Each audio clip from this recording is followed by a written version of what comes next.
No Análises Renais, Renan comenta a mudança americana e por que só tende a piorar.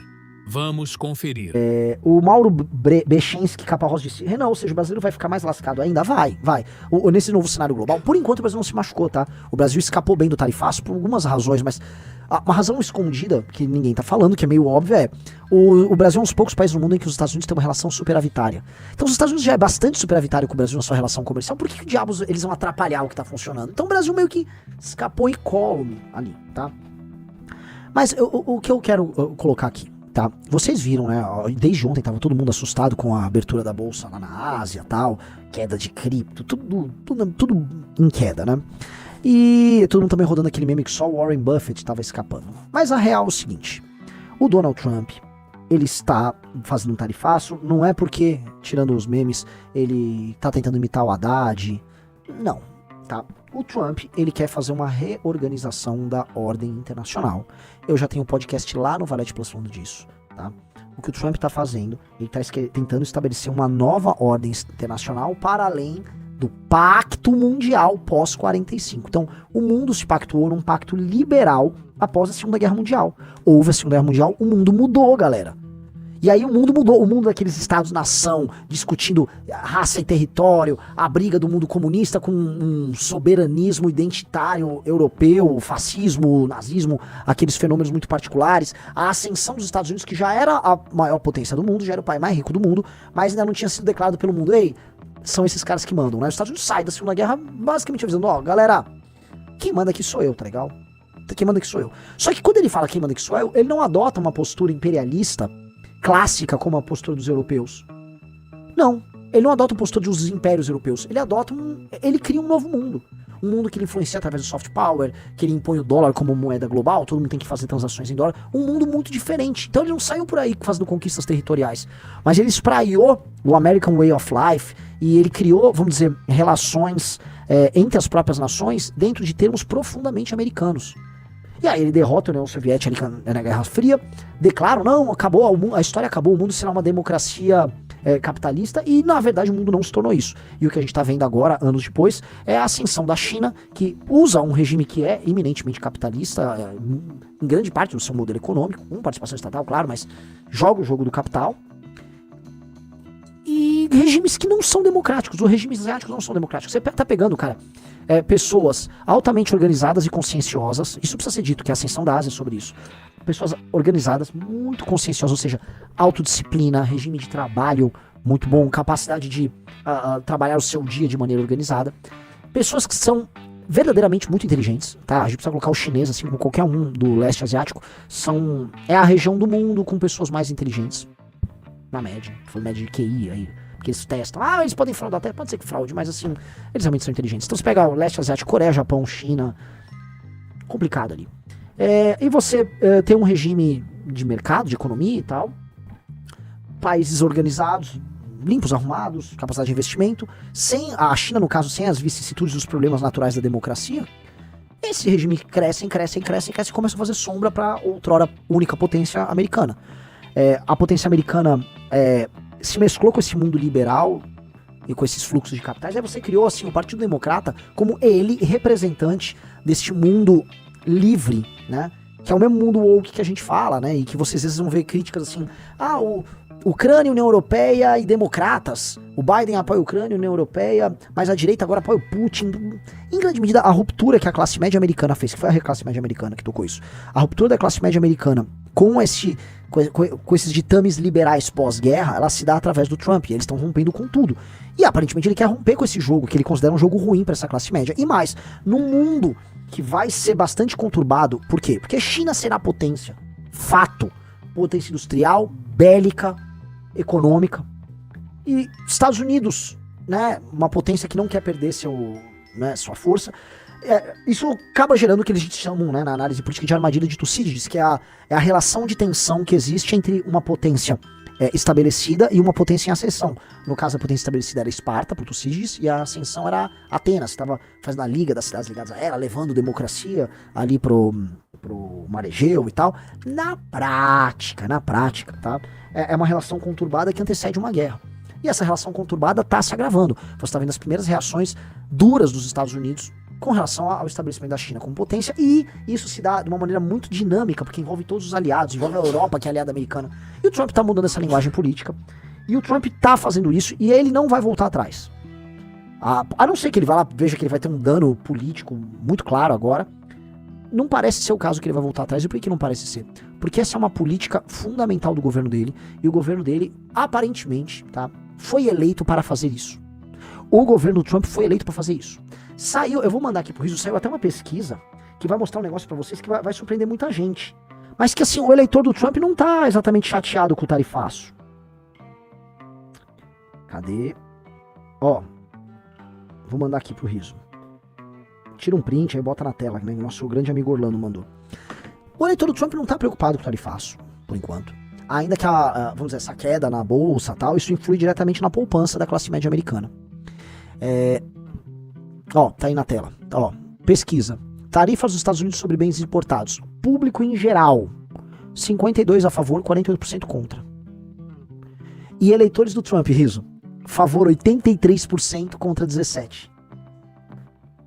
Vocês entenderam, né? Vocês entenderam? A população americana, no começo, tá endossando o presidente. Por quê? Porque ele tá fazendo aquilo que ele se propôs na campanha. Ele nunca escondeu que ele iria nessa linha. Ele já estava falando em ser protecionista e não é de hoje.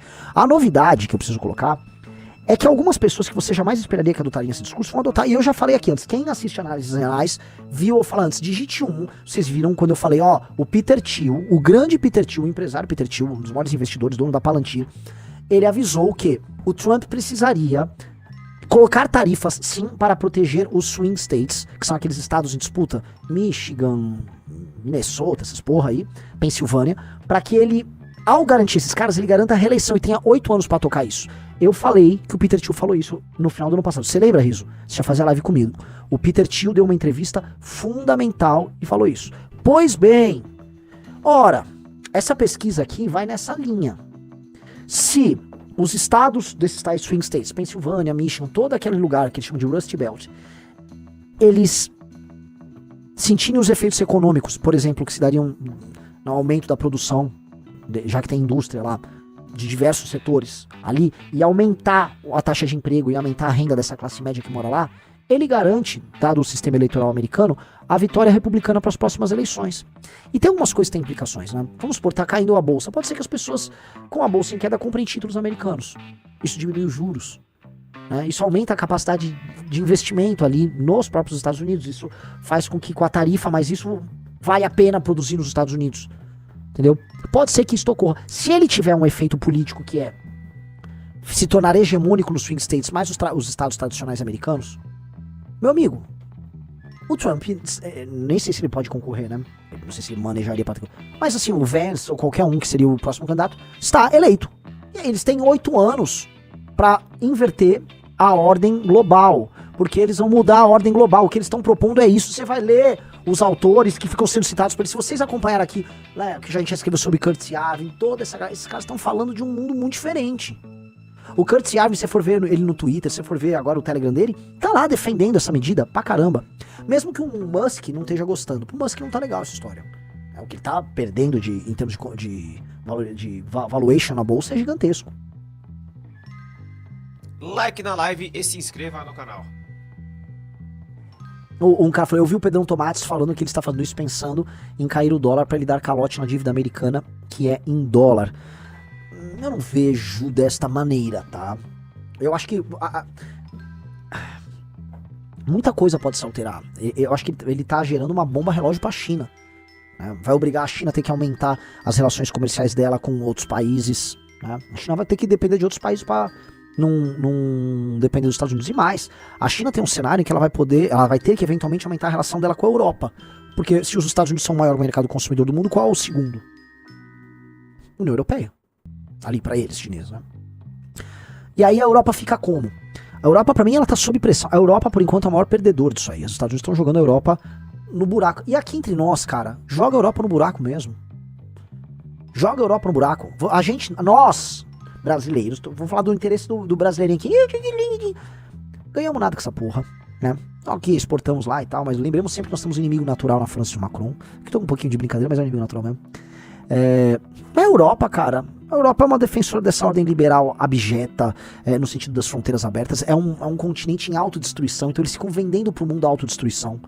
Né? São promotores internacionais dessas agendas esquisitíssimas, né? Ficam lá o tempo todo só falando de energia verde, fronteira aberta, energia verde, fronteira aberta e tal. Então, assim, a Europa que se dane. Eu acho que, nesse sentido, o que o Trump tá fazendo é dar a última chance para a Europa como força civilizacional existir. É a última chance. Porque eles podem sucumbir na própria mentira e ficar lá vivendo essa mentira deles, eles vão lenhar, ou eles vão responder, e a resposta vai passar necessariamente, por exemplo, expulsar imigrantes, que eles vão precisar fazer. Agora, né, realmente não sei o que vai acontecer com a Europa. O que eu sei é que o Trump ele vai querer criar um novo regime de relações entre os países aliados, ou seja, acho que ele vai ter um sistema de quase de nações vassalas dos Estados Unidos da América. Acho que é quase inegável que o Canadá vai ter que cair nesse status por ser um vizinho direto. Eles vão precisar de população, território, recursos naturais para fazer frente à China até o fim do século XX. E não mais da ficção chamada livre mercado. Eu chamo de ficção aqui, não porque eu não acredite que as trocas voluntárias... Eu acredito. Mas eu acredito que o ser humano, ele não vive só pra isso. A história humana é a história de guerras, de sofrimento, de dor, de tomada territorial. Lembremos que Cartago era uma potência econômica talvez maior do que Roma. Provavelmente maior do que Roma. Cartago era uma força econômica maior do que Roma. Mas o arranjo militar romano era superior. O que aconteceu quando as duas nações entraram no embate? Não foi o sistema de trocas que venceu. Foram as legiões romanas que venceram e depois eliminaram do mapa os cartagineses. Eu vou falar, eliminaram. Eles fizeram um genocídio com os cartagineses. E às vezes a gente esquece que força conta. Que é muito bacana o comércio, a troca, mas se você tomar uma bomba na cabeça, se você não tiver como se defender, você acabou. Você não tem o que trocar, porque você não existe mais. Ou você foi escravizado. O que eu tô falando é que as pessoas, por conta da ficção pós-45, as pessoas criaram ilusões de um mundo livre que vai ser baseado em acordos e tratados e que isso se... Não, cara. A famosa história do nó górdio do Alexandre, você já viu aqui essa história, né? Que o Alexandre vai pra Ásia Menor, aí tinha um nó, um lugar, um nó com uma corda enorme, que ninguém conseguia desatar o nó, né? O homem que desatasse o nó, não sei se seria um grande rei, tem que ver o que era o prêmio por desatar o nó górdio, né? Todo mundo, quem desata, como tira esse nó, era um grande nó, tudo amarradão. Aí o Alexandre vai, olha, é isso, aí ele pega a espada dele e corta a corda, e acabou o nó górdio. Não tinha mais nó górdio nenhum, entendeu? No fundo, os arranjos complexos que todo mundo fala, pode vir a força e destruir tudo. Porque a força, antes de tudo, é um poder destrutivo, e o poder de destruir é maior do que o poder de construir. E aí entra um elemento, os Estados Unidos, eles se mantêm também, não apenas por serem o soft power do mundo negociar em dólar, por terem tecnologia e tal, mas por serem um poderio militar invejável. Eles têm um poderio militar invejável. Eles são muito superiores, e eles estão hoje no estágio em que eles ainda são a maior potência econômica, em que eles são a maior potência tecnológica e eles são a maior potência militar. Eles estão numa posição que lhes permite agora novas negociações olhando para o mundo futuro. E eles vão usar força se necessário. Se não usar força, eles vão colocar a força na mesa para negociar as melhores posições possíveis para eles. E a gente vai ter que se adaptar a esse mundo. O que eu tô falando é, boa parte da análise sobre o que está acontecendo nos Estados Unidos agora é uma análise meramente econômica e de curto prazo. Partindo de premissas que eu concordo. Do tipo, porra, tarifa é uma merda, não sei o que, isso é ruim pro comércio.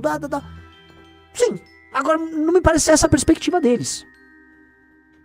Não me parece ser essa a perspectiva. Aí assim, até o Musk começou a mudar. Vai num tweet recente do Musk, vai lá no Musk no Twitter.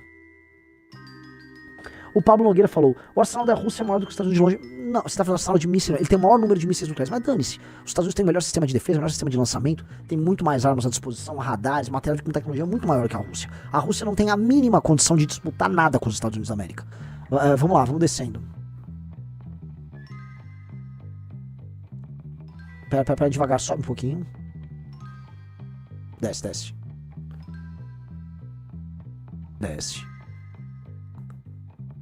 Aqui, ó. Veja só o que esse perfil falou, que tem muito a ver. Esse perfil disse: qualquer país que não consegue manufaturar seus próprios drones será um estado vassalo. Qualquer país que é incapaz de produzir ou manufaturar seus próprios drones será um estado vassalo. Eu já venho falando pra vocês, viu que eu tô usando o termo estado vassalo. Por que estado vassalo eu tô usando? Porque se eles estão falando do imperialismo lá, Roma, uma das formas que eles tinham as formas dos reis vassalos, né? Herodes era um rei vassalo dos romanos, né? Você tinha reis vassalos, é um rei que se estabelece ali, mas ele obedece ao imperador, né? O Milei e o Bolsonaro estão doidinhos para serem vassalos do Trump. Então, Bolsonaro está numa base aqui. O soberanista, o suposto patriota Bolsonaro mandando o Trump instalar uma base no Brasil. Isso é humilhante, né? Isso mostra só, né? Mas tudo bem, não quero ficar xingando esse débil mental, porque eu vivo, infelizmente, num país que, se eu falar mal dele, vai parecer uns retardados. Então, o que eu faço, né? Eu só apenas aceito que eu tô cercado de mongoloide, né? Mas o Trump com o Musk concordou. Ora, não é só sobre manufaturar drones. Para você ter uma cadeia de produção de drones, você tem que ter produção de todo tipo de insumos, e que para essa cadeia ser eficiente, eles têm que produzir outras coisas além disso. Vocês entendem um pouco o que eu tô falando?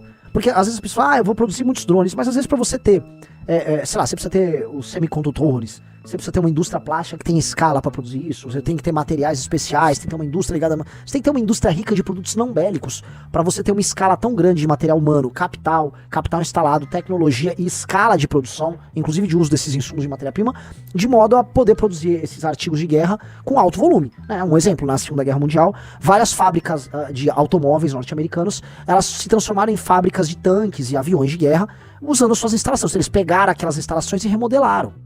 Então você tem que ter plantas, tem que ter indústria instalada, porque com planta, indústria instalada, você tem uma capacidade de preparar material de guerra alta. E o mundo vai passar por uma corrida armamentista. Na verdade, o mundo já tá passando. Hello!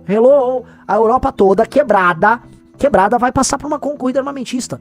A China a China sabe que ela tem que melhorar os porta-aviões dela, que são uma bosta. A China sabe disso. O Japão já começou. Todo mundo tá passando por uma corrida armamentista. Enquanto isso, o Brasil, a DPF da favela, com medo de enfrentar o filho do Marcola. Né? O Brasil é uma merda, o Brasil é uma desgraça. Né?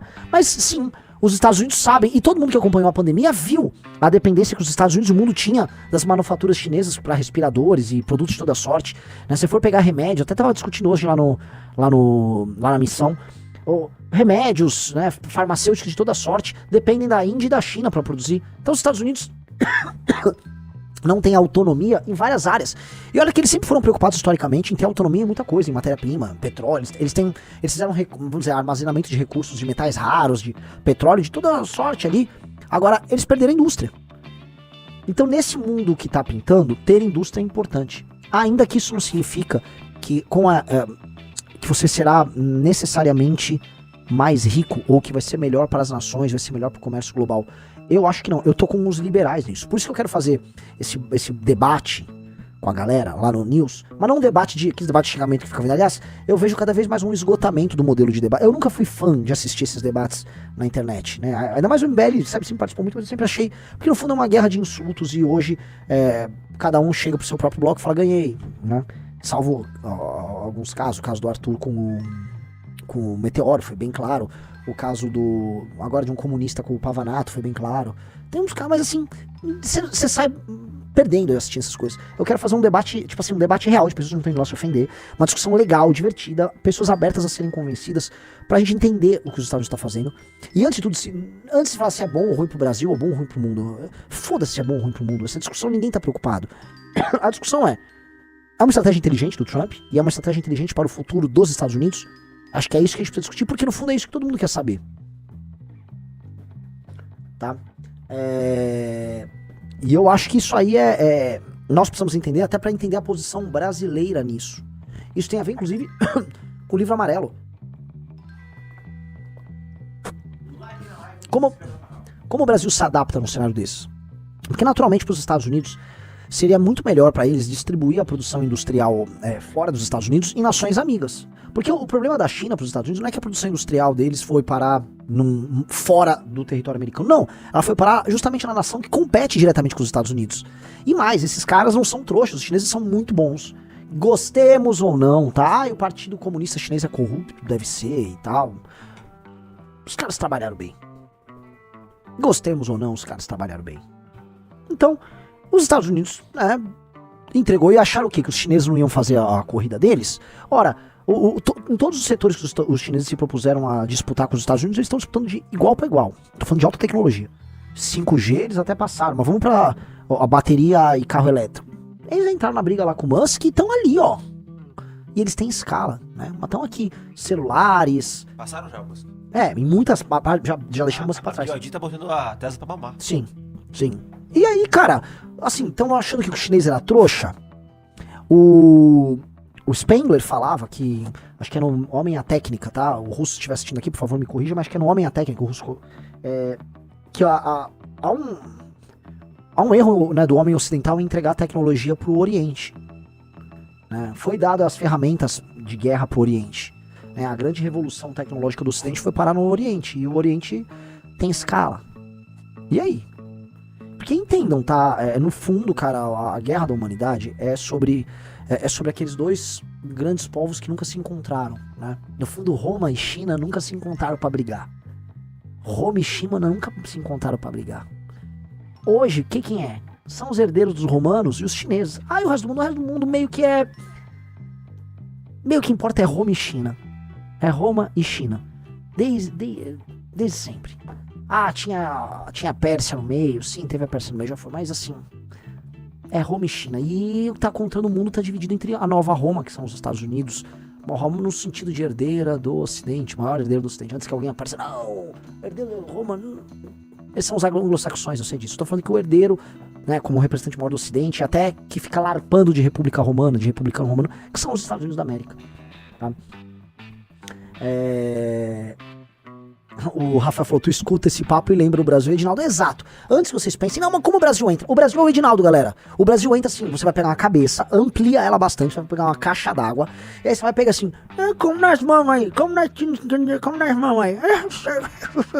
É isso, um Edinaldo. É isso aqui, ó. Veja a cara do Brasil diante dessa questão. O Brasil tá olhando assim pra essa questão, tá? É assim, o Brasil tá... Me paga umas prostitutas aí. Paga umas putas aí. Me paga umas putas.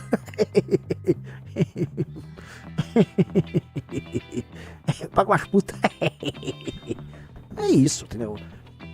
Infelizmente, né? Assim, a elite brasileira precisa ser urgentemente superada para que ela não permita sequer a ascensão dos Edinaldos. Um Edinaldo não pode estar ocupando uma posição de destaque, galera. Um Edinaldo não pode. Se o Edinaldo está ocupando uma posição de destaque, tem algo de errado acontecendo.